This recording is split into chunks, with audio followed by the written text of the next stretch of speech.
Oi, pessoal, tudo bem com todos? Espero que sim.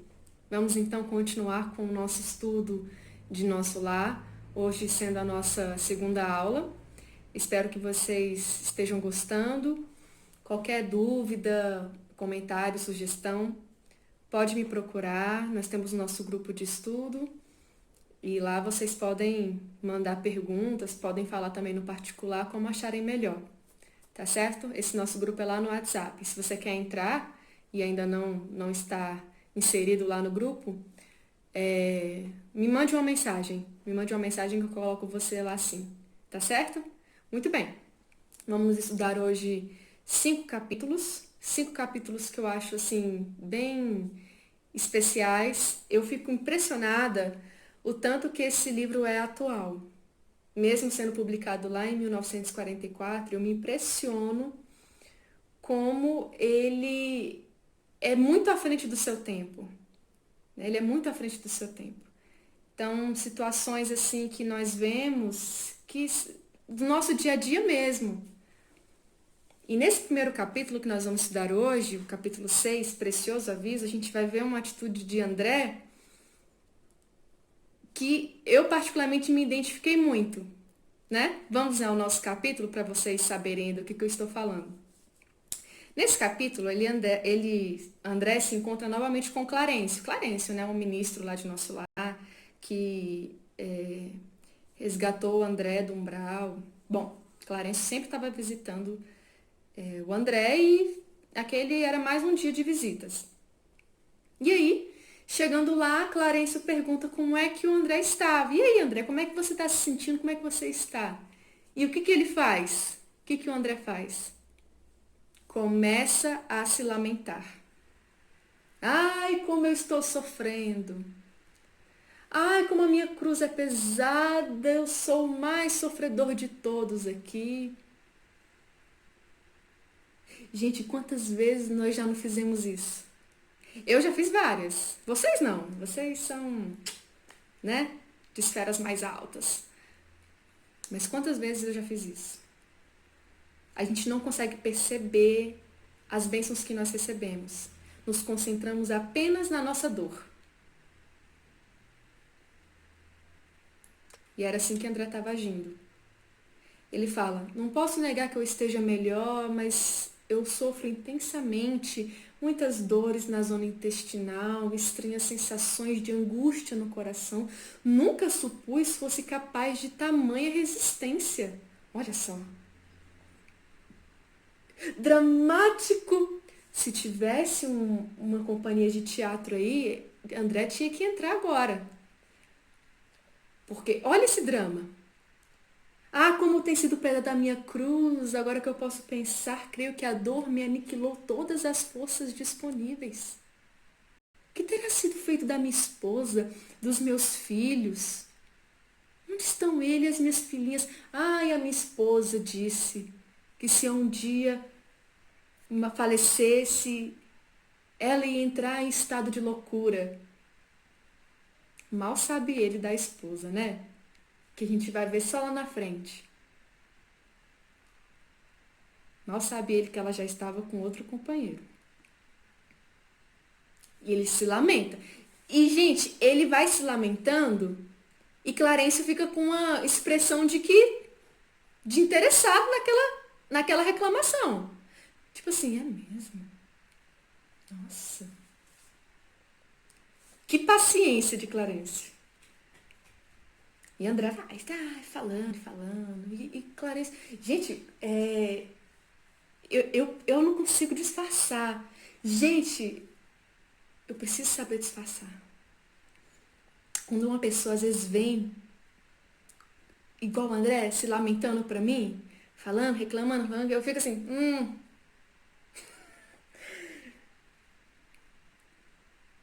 E é um aprendizado pra nós, os dois lados. Não reclamar, igual o André tá fazendo, e quando reclamarem pra gente, saber ouvir. E saber colocar por que não é bom esse tipo de comportamento. Saber, né, falar com uma doçura, que Clarencio vai fazer isso, né? Ele vai falar de uma maneira bem doce. Às vezes Gabriela vem reclamar pra mim, eu sempre falo que ela é muito reclamona. E ela reclama, reclama, reclama. Aí quando ela termina procurando um consolo, né, da minha parte, eu falo, você reclama demais. Gente, nós temos que saber até aconselhar. E Clarice nos mostra como é que a gente tem que fazer isso. Bom, quando André termina aquela exposição, tal, no final ele até chora. Ó, meu Deus, como é pesada a minha cruz. Clarice faz a seguinte pergunta. André, você deseja de fato a cura espiritual? E André faz assim, com a cabeça que sim. E ele continua. Então, aprenda a não falar excessivamente de si mesmo e evite comentar a própria dor. Lamentação denota enfermidade mental, enfermidade de curso laborioso e tratamento difícil. É indispensável pensamentos novos e disciplinar os lábios. Ou seja, guardar a língua dentro da boca, disciplinar os lábios, não comentar a própria dor. É uma postura, eu já falei isso, mas eu vou reiterar. É uma postura que a gente faz muitas vezes, né? Quando a gente está passando por um sofrimento, né? Por um momento assim de dor, a gente gosta de comentar, de, de falar para os outros, né? Buscando muitas vezes até um consolo. E até para isso a gente precisa ter uma certa disciplina, até para falar das nossas mazelas. Nós temos que fazer aquilo que nos acrescenta espiritualmente. Comentar a nossa dor normalmente não acrescenta nada. E Clarencio, ele continua com as explicações. E ele faz uma analogia muito interessante. Olha o que ele diz para André. Não disputava você na carne, né, ou seja, encarnado, as vantagens naturais decorrentes das boas situações? Não estimava a obtenção de recursos lícitos, ansioso de estender benefícios aos entes amados? Ou seja, o que ele quis dizer com isso? Você não procurou estudar, ter uma profissão e prover a sua família das necessidades materiais? Não foi essa busca incessante? Aqui não é diferente. Se você deseja obter alguma coisa, ou seja, uma informação da sua família ou um auxílio, você vai precisar trabalhar. Vai precisar arregaçar as mangas e buscar aí ter algum mérito para poder ter informação da sua família, para auxiliá-los de alguma forma. É assim que funciona aqui também, não é diferente. E nesse momento você está na condição de doente, só recebendo o auxílio da espiritualidade.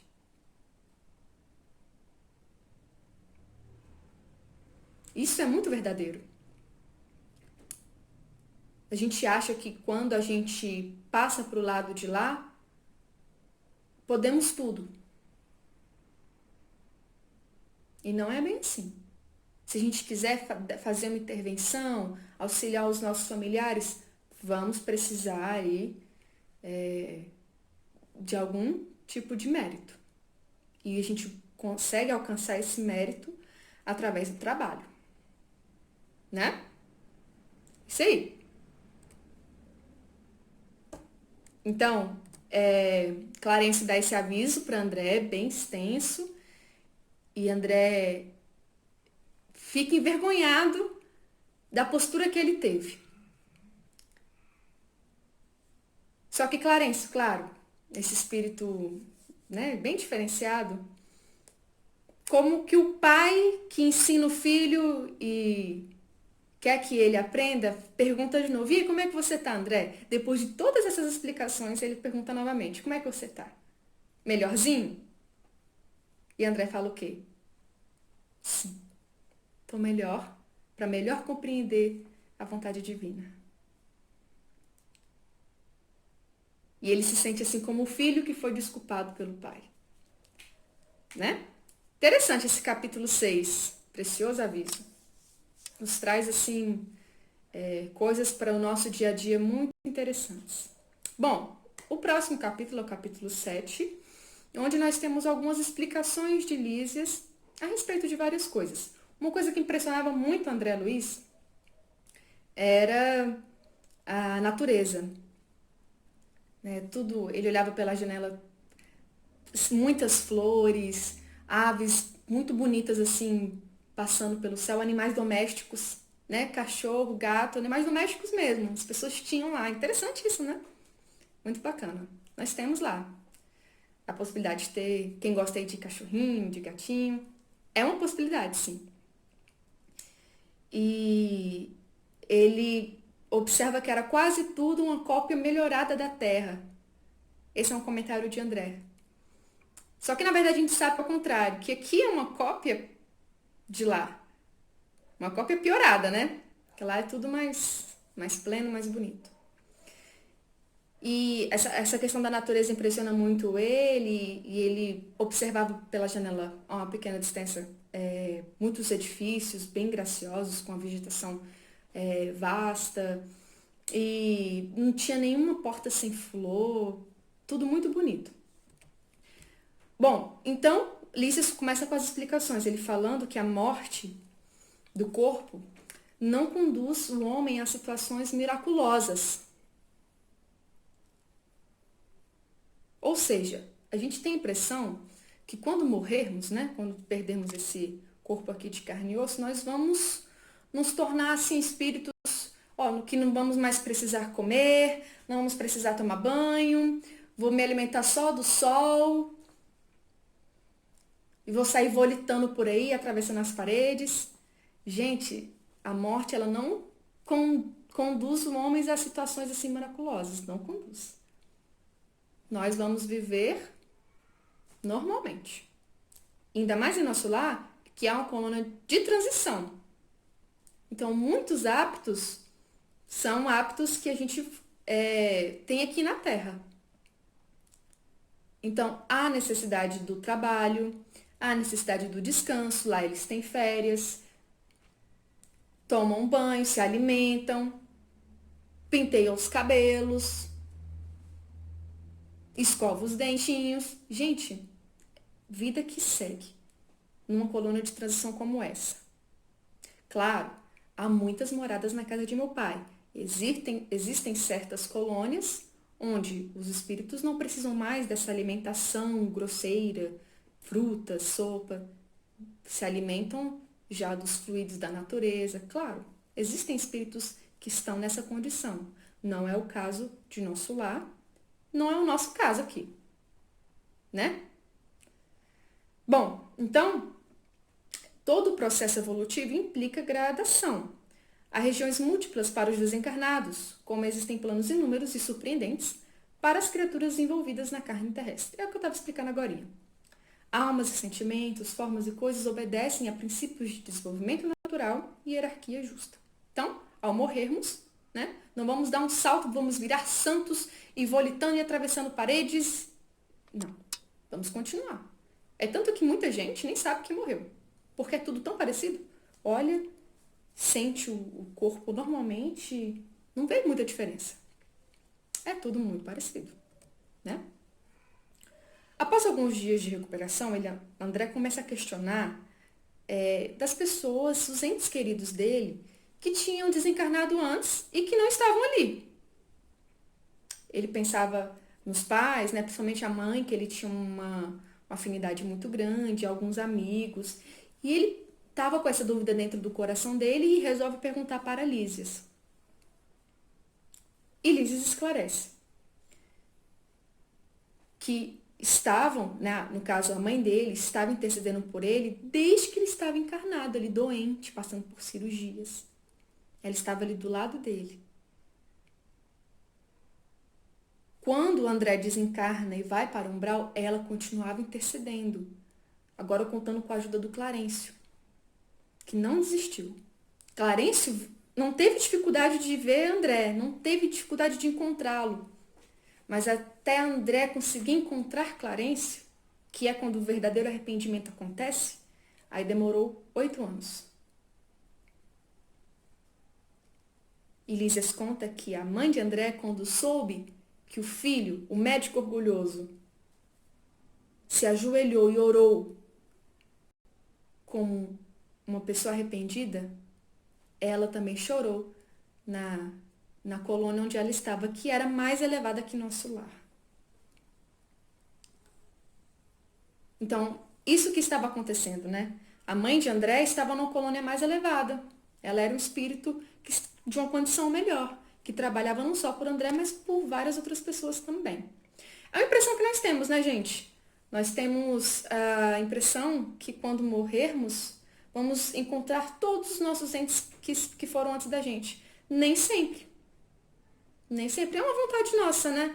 Mas nem sempre acontece sim. Pode ser que tenha um ente nosso que está numa esfera mais elevada, ou ainda passando por dificuldades em regiões umbralinas.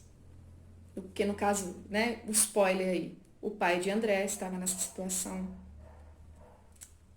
Então nem sempre a gente encontra todo mundo de imediato. Mas claro, o que nós podemos fazer é trabalhar, estudar, criar assim os recursos possíveis para podermos intervir da melhor maneira que a gente puder. Né? No caso do André, ficar bem para poder receber a visita da mãe e ficar bem para poder auxiliar o pai. E assim por diante. Né? De todo jeito, qual é o caminho? É o trabalho, não tem outro. Certo? Bom, quando Lísias revela para André que ele ficou 8 anos no umbral, ele fica muito surpreso. Ele não tinha essa noção de tempo. A noção de tempo para o espírito ela é muito diferente da nossa aqui. Cansei de doutrinar espírito que falava assim, não, aconteceu um acidente aqui agorinha, não tem meia hora. Sim, mas quando foi isso? Não, esse ano de agora. Qual ano? Fala. Não, 1950. Para ele, acabou de acontecer. Mas na verdade tem aí 70 anos. Então a noção do espírito ela é diferente. Então o André fica surpreso. Poxa, 8 anos lá no umbral? Caramba, muito tempo, né? E ainda falando daquele momento onde André se arrepende, Lísias fala a seguinte frase que eu achei muito interessante e coloquei pra gente aqui. Não sabe que há chuvas que destroem e chuvas que criam? Lágrimas há também assim. Um espelho enfuscado não reflete a luz. Desse modo, o Pai não precisa de nossas penitências, mas convenhamos que as penitências prestam ótimos serviços a nós mesmos. Então, gente, o que ele quer dizer com isso? Que o momento que André se arrependeu e orou de verdade, sentindo toda aquela dor, fez com que ele enxergasse a luz. Então, Deus não fica esperando a gente passar por uma penitência ou ficar assim se martirizando. Não é isso que ele quer. Mas quando a gente reflete e sente aquela dor do arrependimento, faz um bem pra gente. Faz muito bem. Não tem dor mais doída do que o arrependimento. Não tem. É uma dor que dói na alma. E se arrepender é o primeiro passo para a gente poder progredir. Nós levamos uma vida com muitos arrependimentos. Afinal de contas, não somos perfeitos. E ele é o primeiro passo para a nossa evolução. Bom, o próximo capítulo é interessantíssimo. Todos são, né? Eu sou suspeita para falar, gente. Eu amo a saga de André Luiz. Eu amo. Nossa, eu já li esse Nosso Lar, não sei, umas 5, 6, 7 vezes. E toda vez eu me impressiono, toda vez eu vejo informação nova. Maravilhoso. Assim, enquanto eu estiver encarnada, vou ficar dando esse curso Nosso Lar. E não, curso Nosso Lar não, né? Curso André Luiz. O capítulo 8 se chama Organização de Serviços. E é a primeira vez que André sai do hospital, acompanhado de Lísias. E aí, Lísias dá várias explicações sobre a colônia Nosso Lar. Entre elas, ele fala um pouquinho sobre a composição, né, os ministérios, a quantidade. E para falar sobre esse assunto, nós vamos ter um convidado super especial aqui hoje. Querem saber quem é? Então, Fica ligado aí. Em nosso lar, existem exatamente 6 ministérios. São eles o Ministério da Regeneração, do Auxílio, da Comunicação, do Esclarecimento, da Elevação e da União Divina. E cada ministério é orientado por 12 ministros, totalizando 72 colaboradores do governador. Olha aí, muito bem! Colocar os nossos jovens desde cedo para estudar. Que beleza, hein? Esse aí foi meu sobrinho lindo, Eduardo, já começando aí os estudos de nosso lar. E como ele disse, tem 6 ministérios e cada um tem a sua competência. Onde é que André Luiz estava internado, né? Lá no Ministério do Auxílio. Clarencio era ministro do Auxílio. A gente fica impressionado, né? Como que é organizado o lado de lá. Ministérios, cada um com a sua competência e, por exemplo, o Ministério do Auxílio. Tudo ali na região do Ministério do Auxílio pertencia a ele. As casas, as pessoas que moravam lá eram trabalhadores do auxílio, tudo bem organizado. E olha que nosso lar já tem mais de 1 milhão de habitantes. Lísias esclarece. Estamos no local do Ministério do Auxílio. Tudo o que vemos aqui, edifícios, casas residenciais, representa instituições e abrigos adequados à tarefa da nossa jurisdição. Foi o que eu acabei de explicar. Orientadores, operários e outros serviçais da missão residem aqui. Então, Lísias, que era um trabalhador do auxílio, né, do Ministério do Auxílio, morava ali também. Tudo para facilitar, tudo ali pertinho. A gente, por exemplo, se eu vou trabalhar num ministério aqui, né, no Ministério do Trabalho, aqui, saindo aqui de Planaltina, é uma viagemzinha, né? São aí uns 2 ônibus. Lá é tudo bem organizadinho. Todo mundo morando perto do trabalho. Ó que beleza! Todo mundo morando perto do trabalho. Né? Isso aí é vida. Pensaram em tudo para facilitar. Nesta zona, Lísias continua a explicação, falando da zona do auxílio. Atende-se doentes, ouvem-se rogativas, selecionam-se preces, preparam-se reencarnações terrenas, organizam-se turmas de socorro aos habitantes do umbral ou aos que choram na terra, estudam-se soluções para todos os processos que se prendem ao sofrimento. Uma série de tarefas. A gente fica achando que quando a gente desencarnar não vai ter trabalho pra gente. Olha só, esse tanto de tarefas só de um ministério. E com certeza ainda tem outras. De um ministério apenas. Tem trabalho sim, gente. Tem muita coisa para fazer. Então, como o Dudu falou, vou repetir aqui, são 6 ministérios da regeneração, do auxílio, da comunicação, do esclarecimento, da elevação e da união divina. Cada ministério tem 12 ministros, totalizando um total de 72. Então, quando tem o crepúsculo e o governador está ao centro, fazendo aquela prece, e ele tem ao seu redor os 72 colaboradores cantando junto com eles, são esses ministros. Certo? Lísias então passa a contar um pouquinho da história de nosso lar. Como que ela foi fundada? Ela foi fundada lá no século XVI por portugueses, alguns portugueses distintos que tinham desencarnado aqui no Brasil. A princípio foi muito difícil. Imagina, gente, você construir uma colônia. Nossa, nem consigo imaginar como é que é esse processo. Mas foi bem difícil, segundo estava lá nos arquivos do Ministério do Esclarecimento. E, claro, não desistiram, persistiram, os trabalhos foram bem desanimadores, até para os espíritos mais fortes, mas eles não se abalaram, continuaram firmes, até porque na Terra, imagina, hoje já tem, imagina naquela época, né? Eram matérias tão grosseiras, né? Era um material tão denso, era uma vibração tão densa que era difícil construir qualquer coisa espiritual. Era difícil. Estávamos muito ligados a regiões inferiores. Era mais fácil. Então, Lísias fala que foi difícil, mas que, por fim, conseguiram construir a colônia, separaram direitinho a função de cada departamento. E aí ele fala um pouquinho a respeito do governador de nosso lar, que estava há 114 anos já na administração da cidade, e ele tinha passado por momentos bem difíceis, por conta do comportamento dos habitantes de nosso lar. Vamos entender essa história. Bom, sobre o governador, vou lançar um desafio para vocês.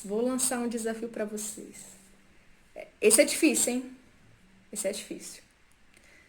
Qual é o nome do governador de nosso lar?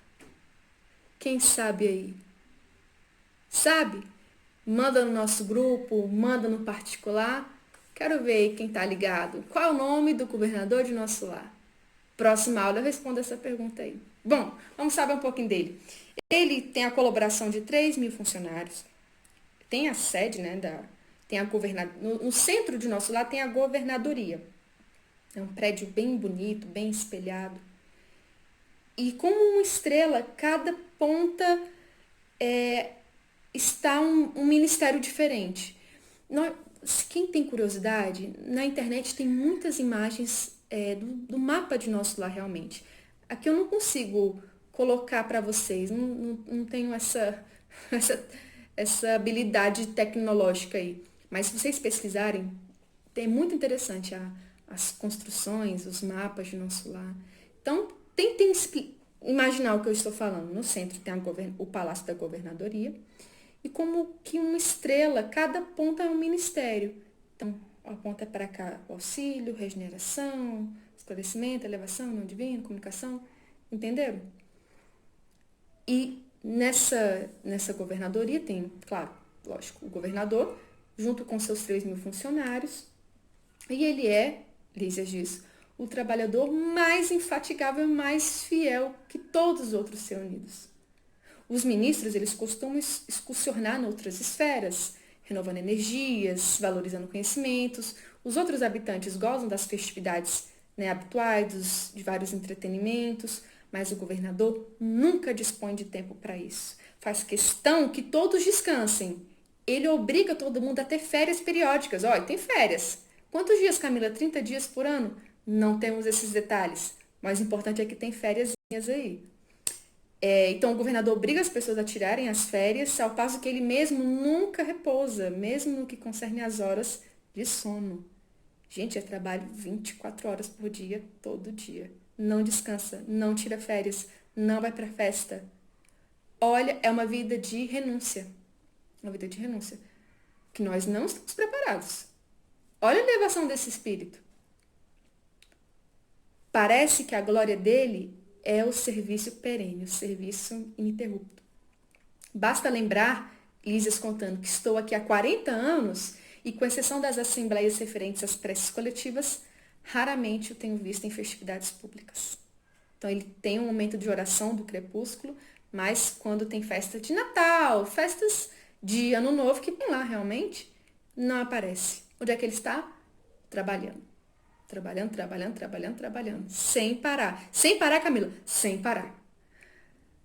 Ai, cansei só de pensar, gente, na rotina desse homem. Lísias continua explicando que as atividades de abastecimento, elas ficam sob controle direto da governadoria. Porque André questiona o seguinte, poxa, tem ministério de tudo, mas eu não vi um ministério da economia. Quem que fornece os produtos que a gente precisa utilizar? E aí, Lísias fala que é a governadoria, o comando direto deles. Então, se a gente precisa de roupa, está sob a responsabilidade da governadoria, alimentos para prepararmos a sopinha, escova de cabelo para pentear os cabelinhos, governadoria. E por que foi assim? E é muito importante que seja assim, Lísias fala. Porque há um século atrás, As pessoas de nosso lar estavam rebeldes. Vamos entender essa história.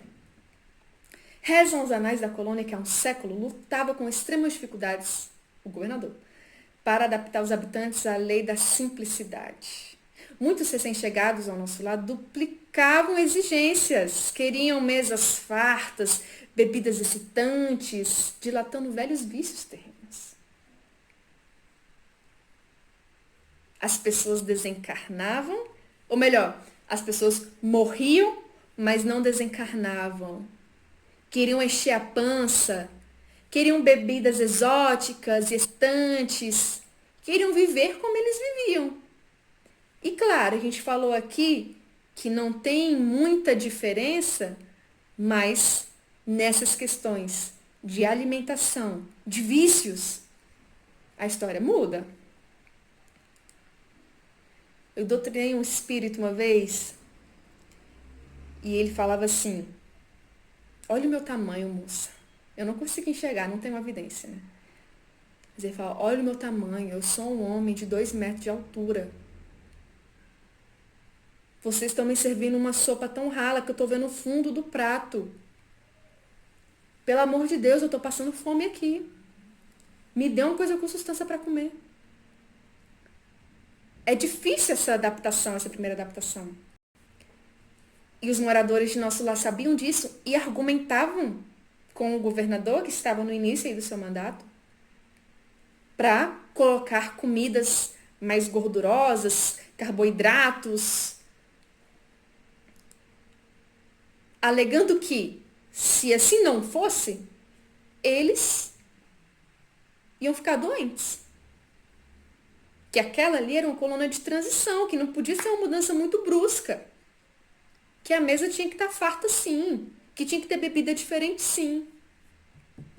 Mas o governador não se deixou fraquejar, trouxe 200 instrutores de outras colônias para explicar que nessa nova fase, nessa nova vida, a alimentação podia ser mais simples, que poderiam se abastecer somente do essencial, e continuou dialogando. O único ministério que se manteve fiel ao pensamento do governador foi o da união divina.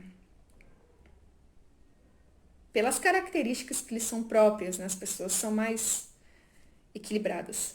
No entanto, os demais viviam sobrecarregados e angustiosos por causa desse problema. Realizaram várias assembleias, várias palestras, instrutores espalharam conhecimentos relativos à ciência da respiração e da absorção de princípios vitais da atmosfera. Alguns colaboradores técnicos de nosso lar manifestavam-se contrários, alegando que a cidade era de transição, que não seria justo nem possível desambientar imediatamente os homens desencarnados, mediante exigências desse teor, sem grave prejuízo para suas organizações espirituais. Ou seja, se continuar com essa atitude, governador, as pessoas elas vão ter uma crise nervosa. Não dá certo. O único ministério que se manteve imune foi o da união divina. Os outros todos, inclusive os seus ministros, foram contrários. Foram para as ruas com placas protestando: queremos comida. Vocês conseguem imaginar essa situação? Cara, eu fiquei chocada quando eu li isso aqui. Foram para as ruas protestar. Queremos comidas gordurosas. Não, ó governador. O governador desanimou? Não. E a atitude dele de combate a esse pensamento era pacifista, sim.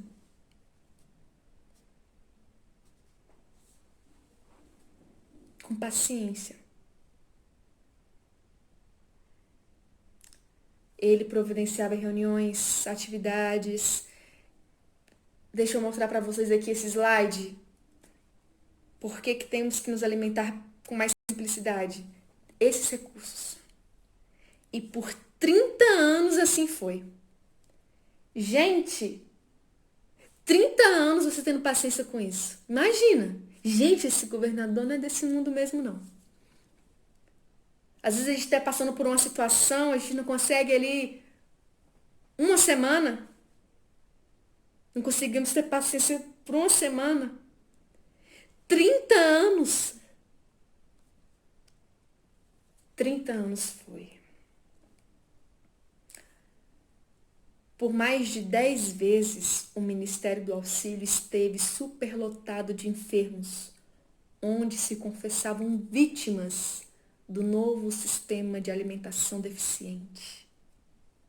Nesses períodos, os opositores da redução multiplicavam acusações. 21 anos, né? Foi 30 anos até tudo mudar, mas quando completou assim 21 anos,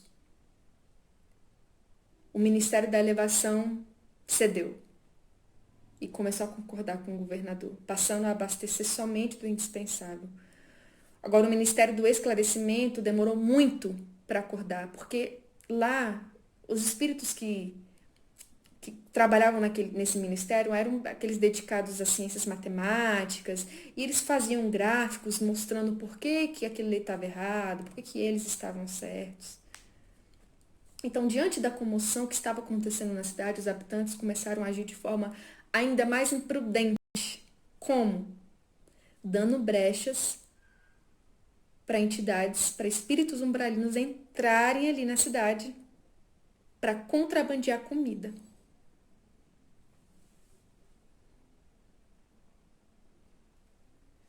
A que ponto a gente chega por um carboidrato e por uma carninha? A que ponto a gente chega, gente? Eles deram brechas, porque nosso lar ela fica muito próximo do umbral, né? Deram brechas para espíritos umbralinos se aproximarem e contrabandear comida.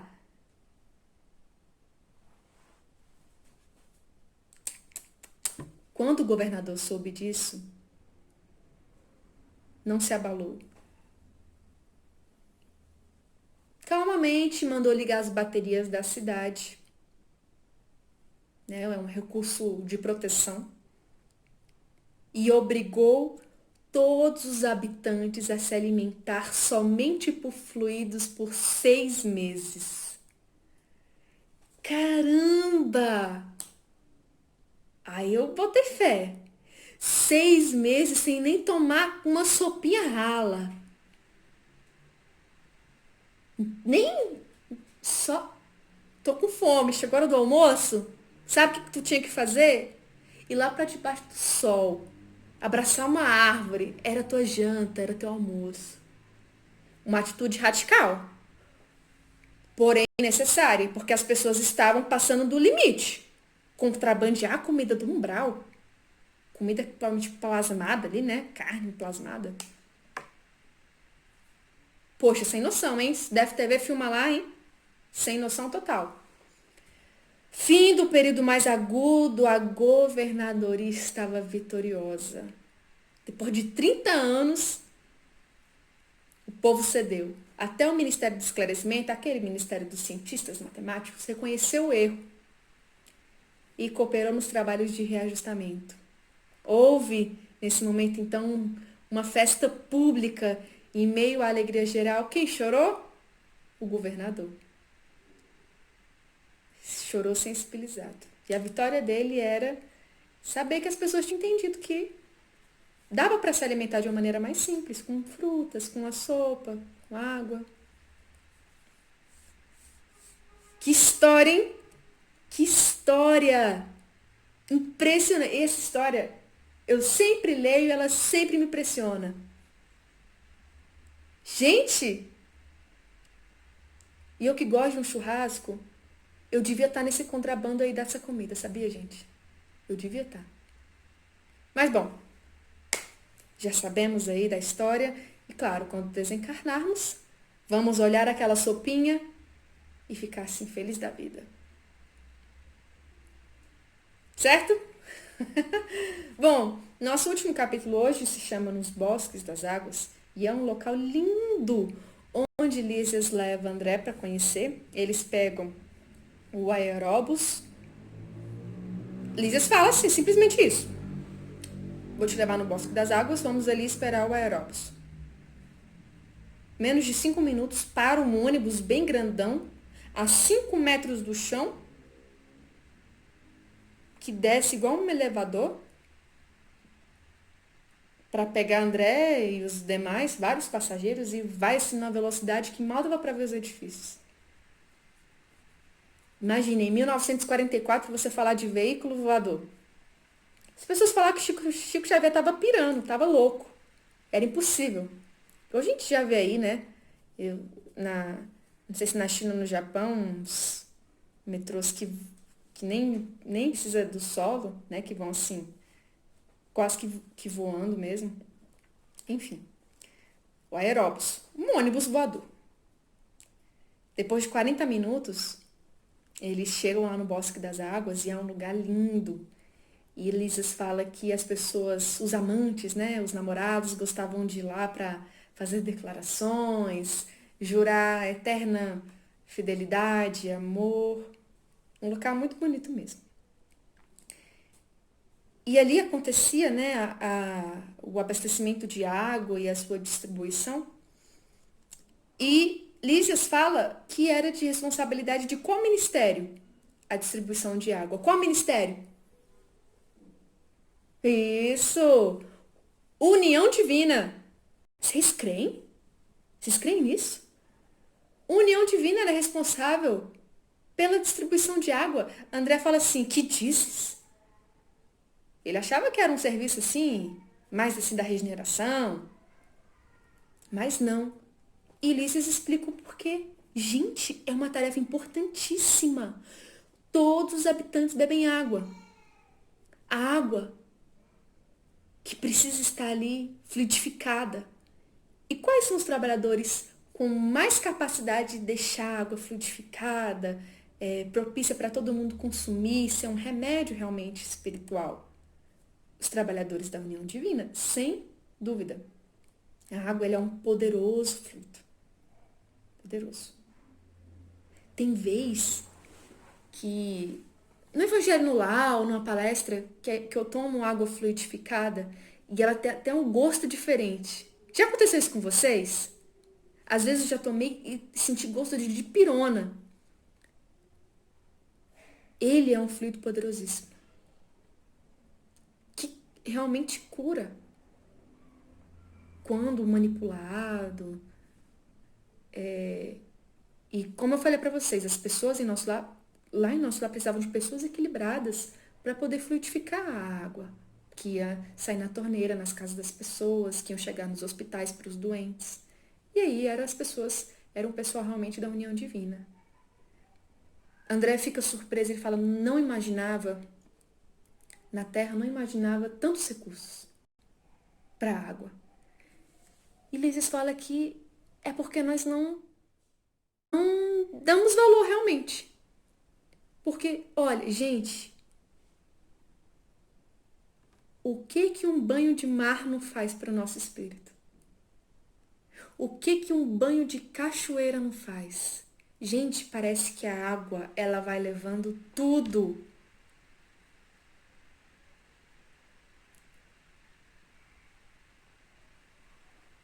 É um trabalho de limpeza tão grande, uma limpeza espiritual, que a gente não tem noção. Uma coisa muito boa é colocar também, tomar banho com folhas de mangueira. Porque nós sabemos que as plantas, elas têm uma energia diferenciada. Claro, isso aí não é nenhum misticismo, nós sabemos das energias que contém nas árvores, nas folhas. Então, a gente juntar água com folha de mangueira, tomar um banho, faz muito bem. Faz muito bem. Fica aí a dica para quem quiser dar uma renovada aí nas forças. E quando acabarmos essa quarentena, podíamos todos ir para uma cachoeira, gente. O que vocês acham? Tô doidinha para tomar um banhozinho de cachoeira. Vamos pensar, vamos amadurecer essa ideia aí, né? Fazer uma caravana juntos irmos para um lugar bem bonito, com natureza, com água, porque é muito importante. Temos que valorizar essas coisas. É isso que Lisa está falando para a gente aqui. Tá certo? Bom, espero que tenham gostado. Estou muito feliz de estar aqui conversando com vocês, principalmente porque eu sou a que mais aprendo, é a oportunidade que eu tenho de reler esses livros maravilhosos. Quem está acompanhando o nosso lar, não deixe de acompanhar também Perturbações Espirituais, que é postado toda sexta-feira, tá certo? E é isso, gente. Estou à disposição para qualquer dúvida, qualquer agonia, desespero, me procurem, tá bom? Fiquem com Deus e até a próxima, se Deus quiser.